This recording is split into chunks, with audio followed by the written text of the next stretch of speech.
Okay, gadgets. Let's look at some gadgets that makes your life and camping more comfortable with this Aliner.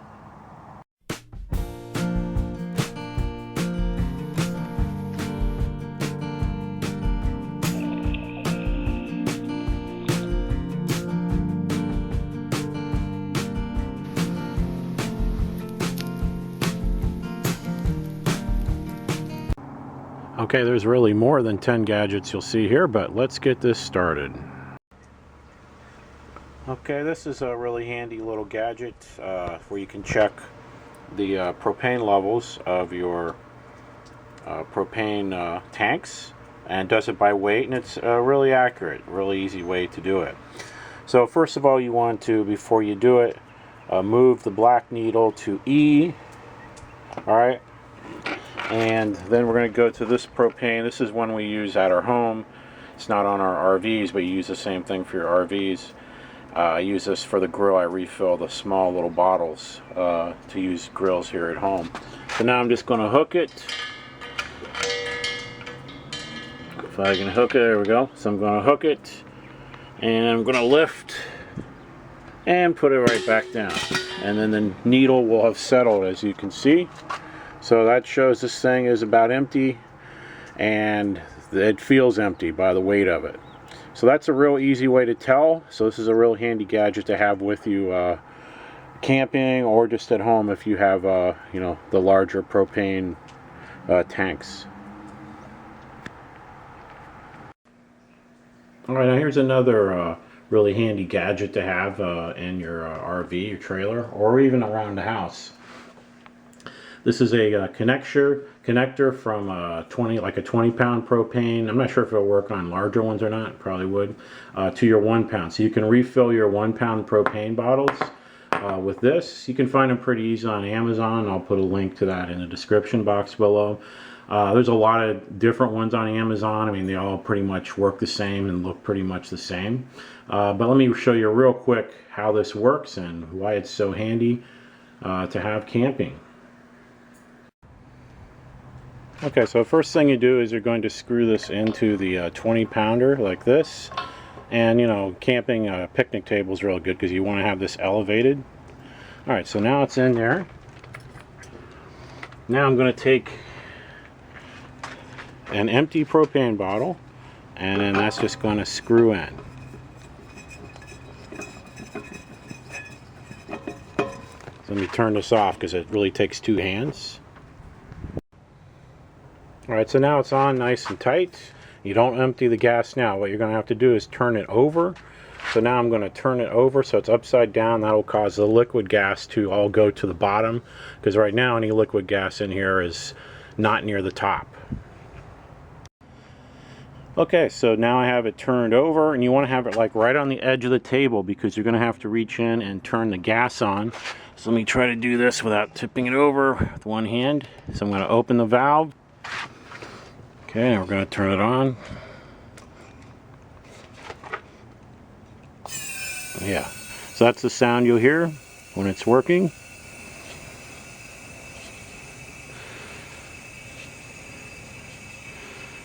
I'm just turning it open all the way. So it'll keep filling like that. Okay. About 2 minutes or so on the first try is usually how long it'll take before you'll stop hearing the noise. Alright, so just about 30 seconds later, stop hearing the noise. It might still be filling a little bit, but now I'm going to close the valve and then turn it back over. Okay, so now the valve's closed, so we're going to unscrew the bottle, and you'll hear a little hissing sound when it comes loose.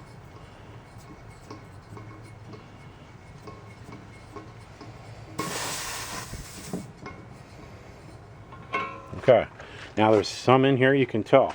Now, I do this a second time, and you got to release some of the air in here. So we're going to just take something sharp. This is what I use. I mean, something pointy that goes in. Just releases some air pressure. And now we're going to hook it back up.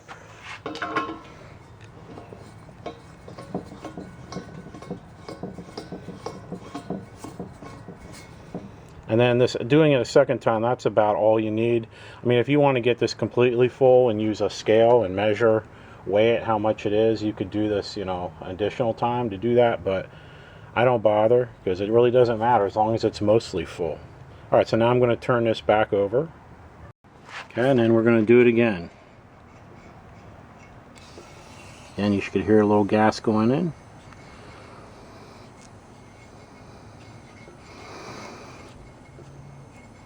And it won't last as long the second time because there's already gas in there.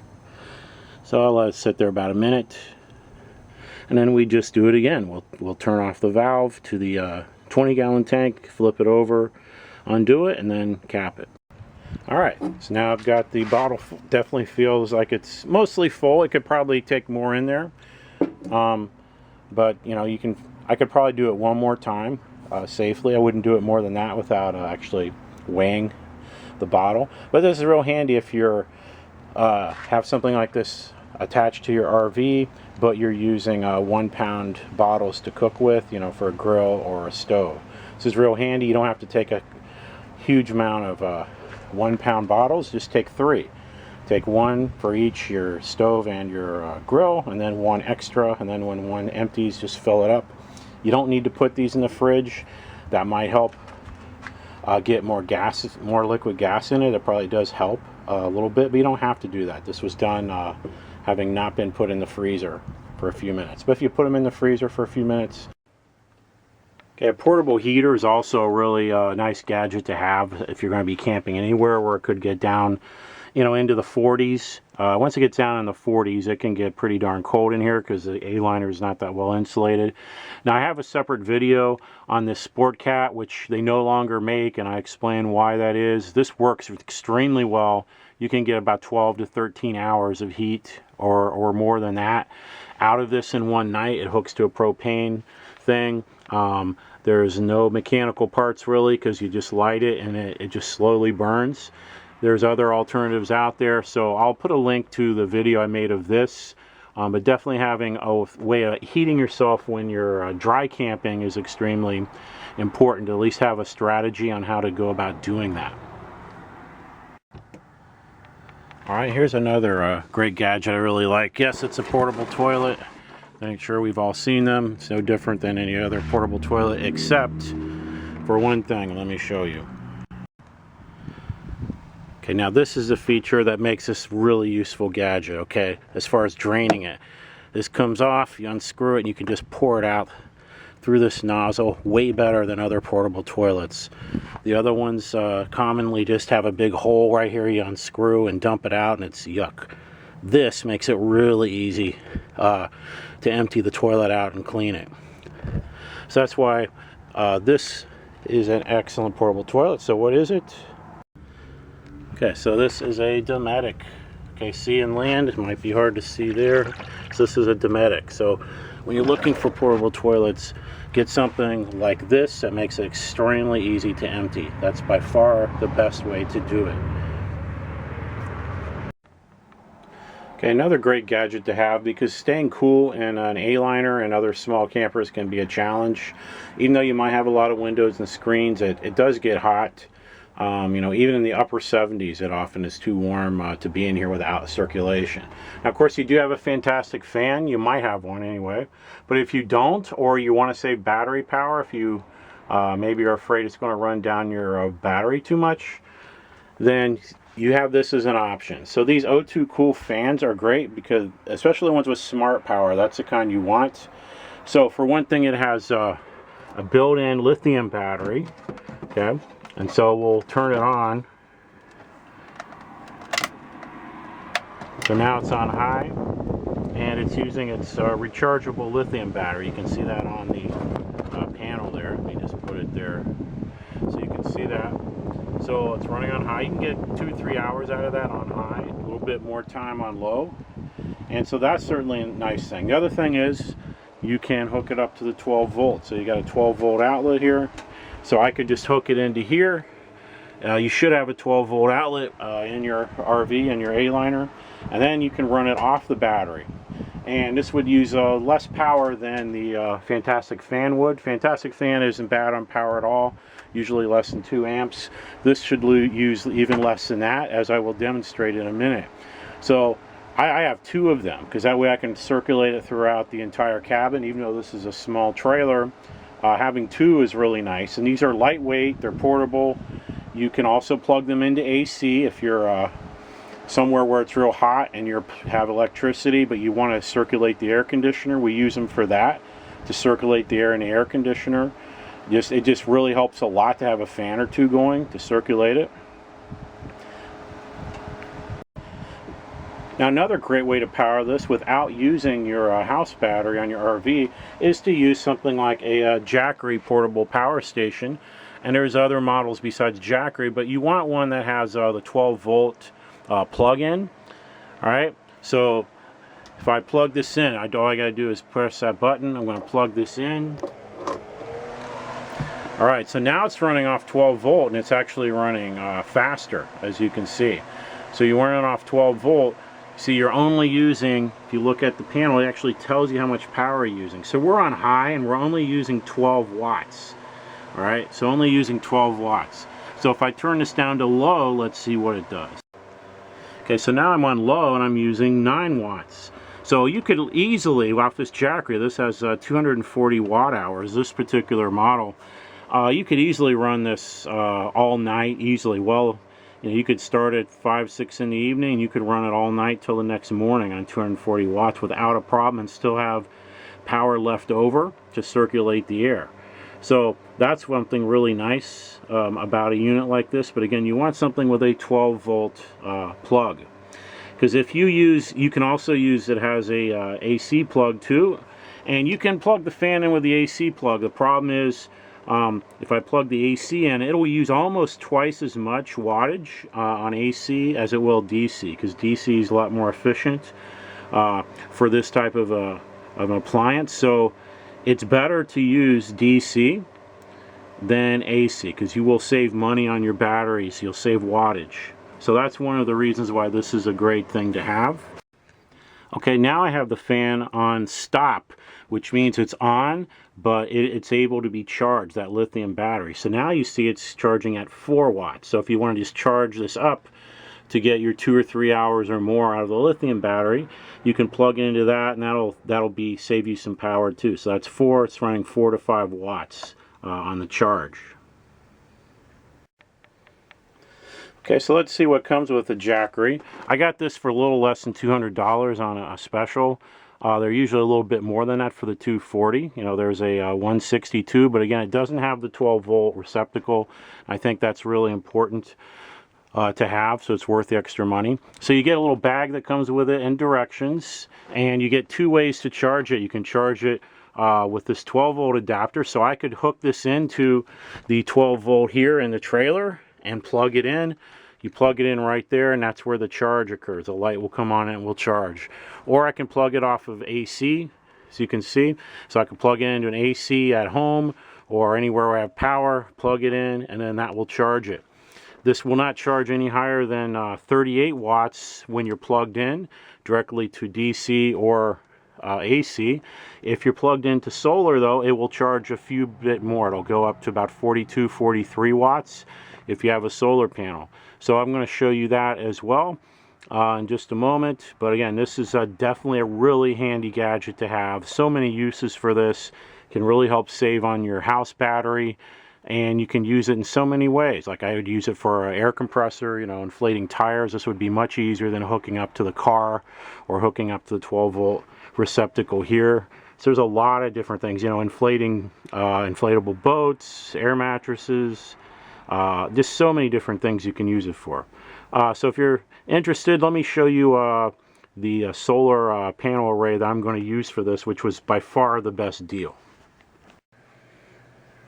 Alright, now if you wanted to charge up the Jakhary 240 separately from solar, instead of plugging into the 12 volt adapter in the trailer, you could get a solar panel, and there's a lot of different options out there. The best option I have found is this Sooner Power solar kit. This is 50 watt, and that will charge it up to about 42 watts in peak sun, which is the highest it'll allow you to charge it anyway. So this is a perfect size. And this is by far the best deal on a solar panel to charge something like a Jakhary, especially a Jakhary, because it won't charge higher than 42 watts. Some of the other models might charge higher than 42 watts, but they don't have the nice features that Jakhary has. So I still like the Jakhary. So for this, you can buy this kit. Comes with a waterproof charge controller, various cables. These are SAE connectors, which are really easy to plug and play. And you can even plug it into the battery itself, the 12-volt battery, which is really good for RVing. So you can switch back and forth using this solar kit by plugging it directly to the Jakhary, and you use this 12-volt receptacle that you plug into it. Which I had to order separately, and you might have to get a reverse, you might have to use a reverse polarity. This comes off right here because this did not come with the kit, and sometimes these things are reversed. They're not the same, like they might be positive to positive, negative to negative, because these are put together by different companies, different people. So that's what I had to do with this. This came with it, this reverse polarity little thing here, it'll pop off. See, this came with the kit, so I just stuck this on, and that fixed the problem, and the Jakhary charged right up, started charging right up. So you'll know it doesn't work if the Jakhary just doesn't come on. You do want to be careful of the polarity. If you're connected to a charge controller or a battery, it could cause problems. So you want to make absolutely sure the polarity. For the Jakhary, doesn't seem to be a big deal. You can test it on the Jakhary, because it didn't seem to hurt the Jakhary at all. It didn't cause any problems.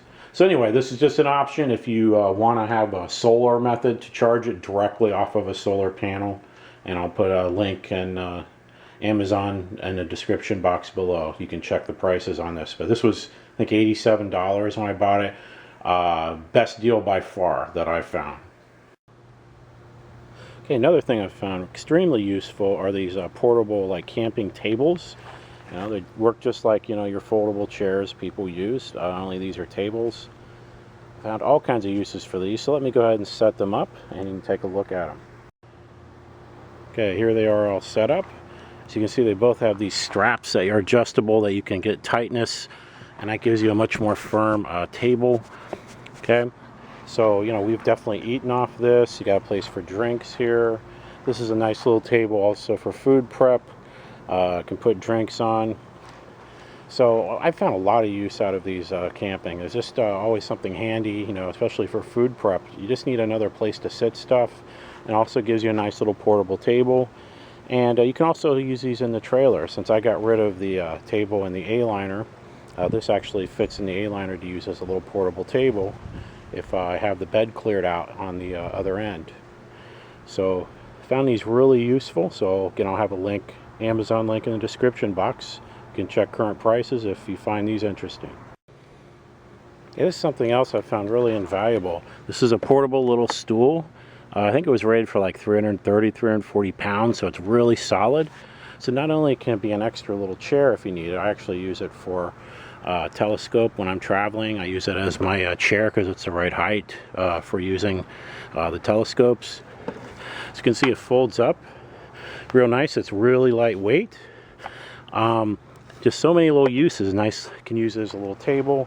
Can use it as a stepping stool if you need to get up and reach something high, and that often happens. So it's really handy. I usually keep this in the car. It slides between the side of the car and the seats. So this is something I found really invaluable. Again, I'll put a link if I can even find this again on Amazon, but I'll put a link to anything similar if I can't find the exact model here. Okay, another really useful gadget, which don't need very often, okay, but it really is handy to have this with you if you can find the room. I do have room for this usually. I don't take it on every trip. If it's like a 2-night trip, I don't take it. But if it's any longer than that, I definitely take this. It's good to be able to wash clothes, especially when you're at a place that doesn't have laundry. So this is called the Eco Spin, and what I like best about it, there's plenty of other little mini washers out there and what mini spinners but they require power in some manner. This doesn't require any power at all. It's completely it spins completely by hand. It's just not on a solid thing right now. You're not supposed to spin it very fast anyway. So let's open this up and see how it works. Okay, I'm not going to do a full demonstration because I'm trying to cut down on the time of this video. But basically, you just put your clothes in there. You put like 2 tablespoons of detergent, add water, you know, it's up about right here, and then you just close the lid. Okay, so I've closed the lid, and now you're just going to spin it for a couple minutes. Again, if there was water in it, it would actually stay. It's just empty. This is very lightweight, so it's not very heavy. You just do this for a couple minutes, stop, let the clothes soak, do it again. Some people add 1 or 2 more cycles in. You don't have to spin it very quickly. There's clothes in it, stop. And then when you're ready, then you're going to unplug this. All the water will drain out. So you want to have it in place where it'll drain out. You drain it out. Now the biggest problem with washing clothes remotely like this is getting them dry. Because if you use other methods and you don't have a spinner, they're not going to get dry. They're just going to take hours and hours and hours for them to dry out hanging. So that's what this is. This spins them dry. So all the water comes out. You spin it more. That will like squeeze the water out of the clothes. All right. So again, sorry, there's nothing in it, so it's hard to keep it steady. All right. So all the water would drain out, and then I would open it back up, add some fresh water, and then spin it again, drain the water out, and then I would just keep it open. I'd add some more water, and then spin it again to squeeze the water out to get the soap out. That'd be the rinse cycle. So you might want to do that 1 or 2 times, and once you do that after a couple times, you keep spinning because that will basically squeeze all the water out of the clothes, and they'll be fairly dry. You know, they're going to be damp, obviously, but they're going to be dry enough to hang them up for an hour or so, and they'll probably be dry. Otherwise, it's going to take a long time. Now you can use this in combination with one of these washing wands, because if your clothes are really dirty, sweaty, soiled, there's not enough, I don't think, pressure going through the clothes to get a thorough clean. So you can use one of these washer wands. Unfortunately, mine I just discovered is broken. It's missing a part that screws in here. Maybe I'll find it. If not, I might get another one. But you would just push the washer wand in to force soapy water through the clothes. You could do that several times. I don't know if I do it in this. I might want to do it in a separate bucket because I'm not sure how this would hold up. But that would be a way to make sure your clothes are really clean, especially if they're sweaty and really dirty. Because I don't think this, just from the reviews I've seen, this probably wouldn't cut it if you had really sweaty, dirty clothes. If it was just kind of normal, you know, day-to-day stuff where it's not getting really, really bad, this should be fine because I've used it and it's fine. But this is best used in combination with this if you're camping and you're getting muddy and dirty and sweaty. So if I can't find the missing part of this, it's probably underneath the bed in the A-liner somewhere. I'm going to have to get another one of these washer wands. Okay, so if you're camping next to like a lake or river or stream and there's no water services available at the campground you're at, then having a water filter system is definitely a very helpful gadget. So this is one I just got. I had some smaller ones and I had a larger one that's really old, and I just feel better with a newer one.